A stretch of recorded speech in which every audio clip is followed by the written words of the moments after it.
guys, Tez here and welcome back to my channel. In today's video I'm going to be doing a follow-on video from my OSPAP video which I did a few weeks ago. If you haven't seen that already, then I highly recommend it because it is useful and it says a lot of information that I won't be repeating in this video. So this is just a follow-on from that and it's basically for people who want to know more about the OSPAP program because I've had a few people ask me. Before we get started, don't forget to grab your cup of tea to have with Tez and let's jump right in. In the previous video I left it where you send your application off to the GPHC, and in this video we're going to be continuing on from that. So when you get your eligibility letter, meaning you can now apply to different unis to do the course. There are currently 5 universities in the United Kingdom that offer the OSPAP program, and these are Aston University, which is in Birmingham, Sunderland, Hertfordshire, Kingston Uni and Brighton, I think, yeah. It's up to you to do research on each of these 5 cities and universities to see if it's the right fit for you. Maybe you have family in a particular area or close to a certain area. It's also good to see whether some of them offer a fee reduction if you pay the full fee in total. I know they all have different uni fees and I didn't get to look at that because it changes every year. So if you do want to see, then I highly recommend you check out the individual university websites. I couldn't find any information on any OSPAP specific scholarships. I know a few people asked me that, but what I did see is that there are scholarships available from each uni for every student. So it's really important that if you want a scholarship, maybe you apply early, because the earlier you apply, the earlier you can apply for those scholarships and then the earlier you get a decision back. Another thing to check as well is whether your home country offers scholarships, because I know some countries will offer you scholarships to go to a different country to just get immersed in that culture. Like for example, I could go to China and I think there are scholarships for me to go there depending on what I want to study. So always look into it because it's always useful to know. So after you've applied to university and you've got your university offer and you're ready to start the course, then you need to get your visa, and visas are expensive. I'm not really sure how student visas work, so you will need to do research on that. And I think some student visas also limit how much you can work a week, so it might be capped at like 10 or 16 hours because you need to prove that you can fund yourself basically. So make sure you have enough money saved up, or you have a contingency plan as to how you're going to manage your finances, because I think it's not always easy to get jobs in England on a student visa, so that is something you will have to look at as well.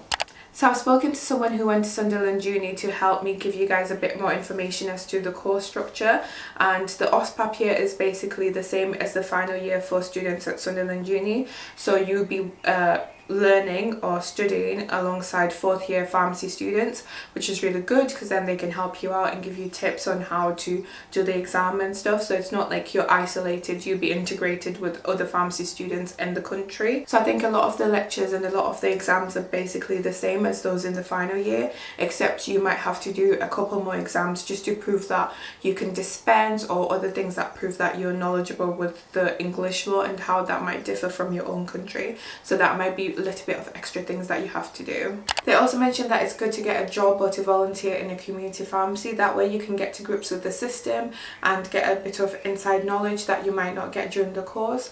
They also mentioned that since a lot of OSPAP students struggle with the OSCE exam, which is like a simulated working in a pharmacy type exam, it's really good for them to volunteer, because then you pick up on those skills which you probably will have, but it's just like training your brain to work in a specific way, like reprogramming it instead of learning completely. So yeah, it's good to do that as well. During this year, you then need to apply for a pre-registration program, which might be in hospital pharmacy or in community, and I have videos covering both. So if you want to check those out for a little bit of more information, you might find it helpful. The training is usually for 52 weeks, and just before the end, you get signed off by your tutor, which then allows you to sit the pre-registration exam.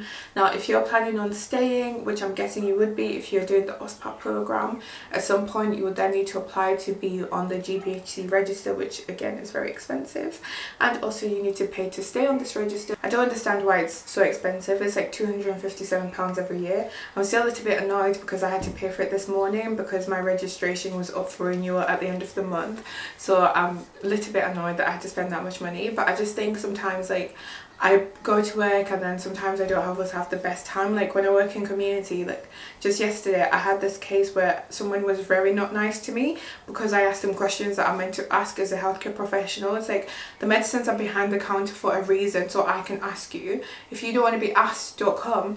And I just think that I have to change my mindset and just think, you know what, I'm glad I don't know those people on a personal level, because can you imagine how scary it'd be to be associated with someone who acts like that when people are trying to do their jobs? Like, ew, scary. So scary. So then after you've done your training, you do the exam, which again I have tips on that. And after you've done the exam, then you're ready to apply for jobs. And I also have a video on how to apply for jobs in hospital. Our community is really different and there's lots of different options, so I haven't really covered that. But that's pretty much it. I think the only other thing is that when you apply for a job, you then need to change your visa, because then you're not a student anymore and you need a working visa so you can work full time. And sadly some companies don't offer a sponsorship for those visas, because I think there's like rules on they have to prove that they can't find someone in the country who can do that job.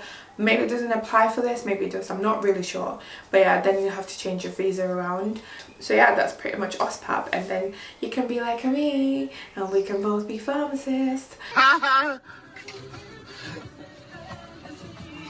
Let me know in the comments if I missed anything or if you have any other questions, or you can always DM me. I know lots of people like to DM me because they feel embarrassed by writing their questions in the comments.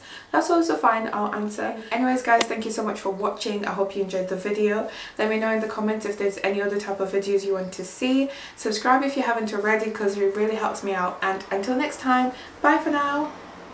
Also,